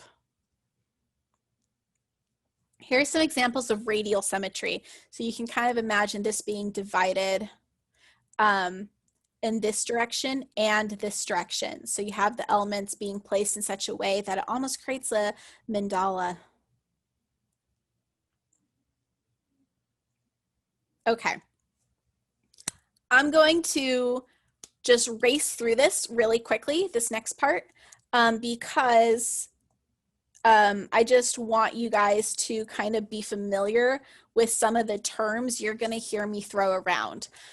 So degrees of representation. So you will hear me use these terms, and I just want you to know what they mean. Representational means it is derived from a specific object or subject matter. It is highly referential of direct observation and is easily recognized by most people. Non-representational would be technically shapes derived from pure forms. So if you're just using shapes, it's not representing anything. So rectangles, squares, organic shapes, there is no direct reference to reality. And then in between these polar opposites, we have a big gray area of abstraction. So abstract is derived from reality, but is altered and in some way to reduce how quickly you are able to recognize it. And it might be recognizable and it might not be recognizable. So how to tell if something is abstract or non-representational, that could be a personal thing, or you might have to know more about the piece. And again, that line between abstract and representational is so gray because you might be able to recognize things that you might not be, you know, so it gets a little gray sometimes. So I'm just going to kind of go over some examples and tell you my opinion of them. Just because when I say these words, I want you guys to know what I mean. So this piece right here, I would say is clearly representational. I can clearly recognize different elements in the piece. I see a feather, I see a violin, I see a metallic sphere, I see a glass, and a skull. So these things are easily recognizable to the average person. We can name them. I would say this clearly represents an example of representational work. This is also an example of representational work. These are pastel drawings of glaciers. However, if you're looking at it really close, like just in this shot right here, you might not know what it is, and you might say, that's a little abstract. But when you back out and see it, you're like, oh, that's clearly representational. So for me, this would be representational work. This one tends to throw people. People tend to say this one is abstract. I would say this is still representational. There are some elements that are starting to be abstracted. For example, kind of how the houses kind of have these curved lines to them. They look a little wonky. So representational work can still be weird, like having all these houses on strings being like pulled away as if they're being connected to a kite. That in and of itself doesn't make this work abstract. I would still say it's representational. There are some elements that are starting to abstract the work, but for me, this still exists in the realm of representation. This is a Kandinsky piece. And so you look at it and sometimes students say, well, I see a boat, or I kind of see birds. I think it's abstract. And so this is where you might have to have more information about the piece. And because I took art history, I know that Kandinsky thought that art should only, art should not depict anything. It should only be abstract ideas. It should only be pure forms like circles and squares and lines. So because I know that, I would say this work is non-representational. Kandinsky is not trying to represent anything that exists in the real world. They're only trying to represent pure forms. So because I know that, I would say this work is non-representational. So this one right here also tends to throw people, because some people will say it's non-representational, it's just these shapes. And then some people are like, well, these kind of look like hammocks or seed pods. This has a little bird in it. Is that representational? This, for me, personally, falls in the realm of abstract. I don't know much about this artist. I actually kind of specifically haven't read their artist statement. So I don't know if these are abstract or non-representational, but looking at them, I would assume they are abstract, just because I can kind of see recognizable elements. I might not be able to name them, but there's enough information here that I would make the argument that they're abstract. This is Eva Hesse. We get these kind of circle shapes, and again, you could make the argument, is this abstract? It kind of almost looks like a circuit board, but it could be non-representational. I would, again, just because I know art history and kind of knowing that Eva Hesse was a modern artist, was kind of interested in mark making and like letting art exist for art's sake. So I would make the argument that this is non-representational, but if you made the argument that it was abstract, I would be like, yeah, you might be right. Like, that's not the hill I'm going to die on. But I would say this is non-representational, but you could make an argument that it's abstract. So I'm telling you guys this to let you know that there's this big gray area where you might not be able to necessarily identify something as one or the other, and that's okay. As humans, we really like to put things in boxes. We really like to be like, okay, this goes in the blue box, and this goes in the red box. Like, we really want to do that, but in art, that just doesn't happen. There's a lot of gray area between things that you just can't shove it in a box and be like, this is representational, this is abstract, this is non-representational. It just doesn't work that way. There's a lot of overlap, and that's okay. That's actually kind of something that's really exciting about art. Joan Mitchell. So looking at these, you might say, well, it's just a bunch of lines and paint. I think that's non-representational. And if you didn't know about Joan Mitchell, I would say, okay, yeah, that's fine. I happen to know that Joan Mitchell, she liked to go for walks, was very inspired by nature, would kind of be so inspired by nature that she would come back to her studio and kind of try to repaint scenes from her walks, but incorporate the feelings that she had as she saw them. So these are referencing landscape and nature, but she has abstracted them to the point where you can't recognize that. But again, that's something that I know because she's a historical artist and I know about the history of her practice. So because I have that information, I'm comfortable to say these are abstract. However, if you didn't have that information, you might say they're abstract, but you might say they are non-representational. And that would be an okay argument with the information that you had.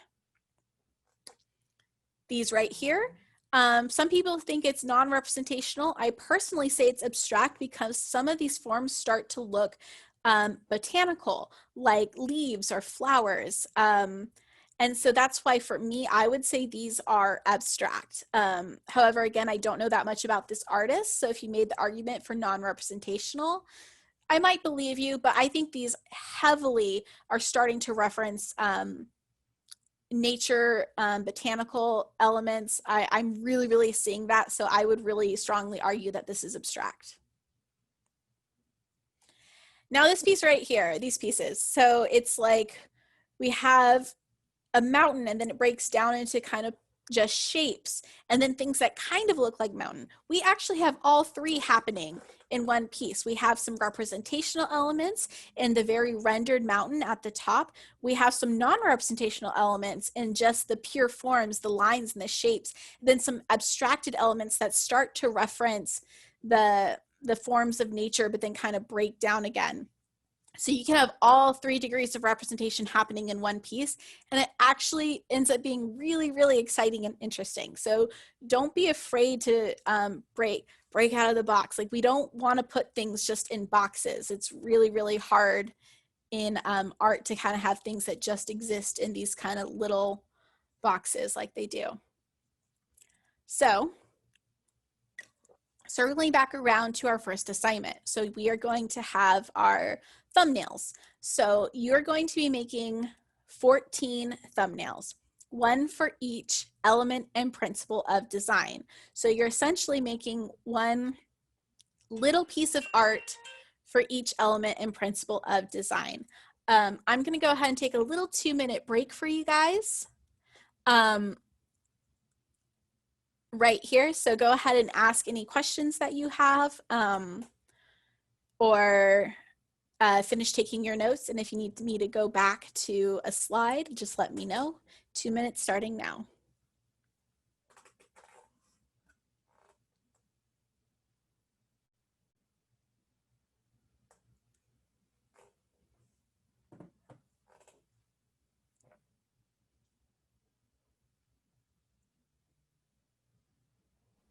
Would you mind going back to the rhythm and movement slide? Yeah. I didn't get the 3 types of, I think it was movement. Yeah. Yeah. Yeah. It is, Sorry, I was a little far. no, you're good. You're good. I'm just, my brain, there it is. Okay. It's regular, progressive, and flowing. Oh, okay, thank you. Yeah, right there.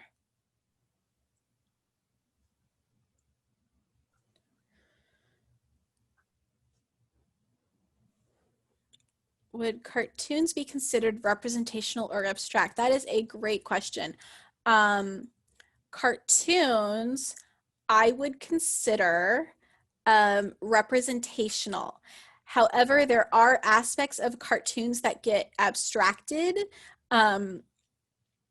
because of the nature of just the medium of how you have to kind of show things. So because we can recognize it, like if you show a dog in animation, we can recognize it as a dog. And because we can, sorry, I have to click through them. It's like not letting me go to the page I want to go to. So because we can easily recognize it, that's why I would say cartoons are representational, if that makes sense. Sorry, adjusting my camera for you guys. It's crooked now. I made it worse. Okay. All right. Let me finish clicking through this. But yeah, that's a good question, because it's like, are cartoons, is this representational or abstract? Because it is so easy to recognize, I would say it's representational. Okay. So these are some examples of thumbnails. So as you can see, sometimes they're really rough and they're just kind of blocking out where the different elements are going to go. They kind of block out the general composition of a piece. You might use them to kind of try different placement of the elements before you commit to doing like a fully large piece. Fully large, that didn't make sense. I also included this. So one of my friends actually uses her sketchbook as a color recipe book. So she puts in all the colors that she makes and then writes down how to make that color. So that's another way some people use thumbnails, to kind of reference back to how to do something. Here, this person has just kind of a bunch of little sketches of how they might draw a building. So here is a student example of this first assignment. So as you see, they've done kind of a little mini art piece for each element and principle of design. So line, shape, form, space, texture, value, and then repetition, scale, proportion, rhythm, movement, unity, harmony, contrast, emphasis, variety, and balance. So like I said, the elements of design tend to be a little bit easier to understand. You know, these are clearly lines, these are shapes. This sphere looks three-dimensional. They've used atmospheric perspective right here. Texture, they kind of have these different ribbons almost being braided. Value, they've done a kind of miniature value scale. The principles is where it gets a little bit more conceptual. So repetition, they have this leaf shape getting repeated. Scale, proportion, they're actually showing proportion. They've kind of exaggerated the eyes and the head. This actually is used in animation to show emotion. So in animation, we have very nuanced things that we do with our face to kind of convey emotion, but you can't get that across in animation. So that's where you get like the eyes getting really, really big, maybe the jaw dropping. That's how you convey these things in animation, is the exaggerating of the proportion of the faces. Rhythm, movement, so they kind of show some movement with this element that gets repeated to create this swirl. Unity and harmony, so they have unity being used, so they have three different units. This kind of little cactus gets repeated, this little cactus part, this little flower, and they kind of created this almost like mandala design. Contrast, so they have dark and light being used. Emphasis, so it's really subtle, but they have one little white bird amongst all these darker birds. Variety, so we have a variety of values and a variety of sizes being used here. Balance, they have a symmetrical balance. So that's how they've chosen to show each element and principle of design. And I do expect yours to be different. So here's some other examples of thumbnails. These were for a different project, but I wanted to show you guys some really good examples of thumbnails in general, so you can kind of see what I want from you.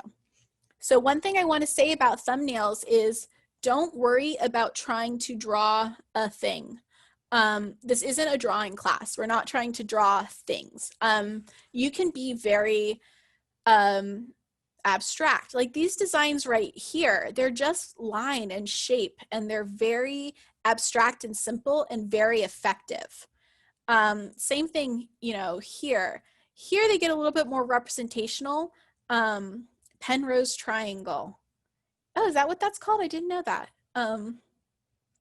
So you can be really, really simple with them. This is not a drawing class. If you want to just keep it non-representational with simple shapes like triangles, circles, squares, or organic shapes, that's totally fine and that will work.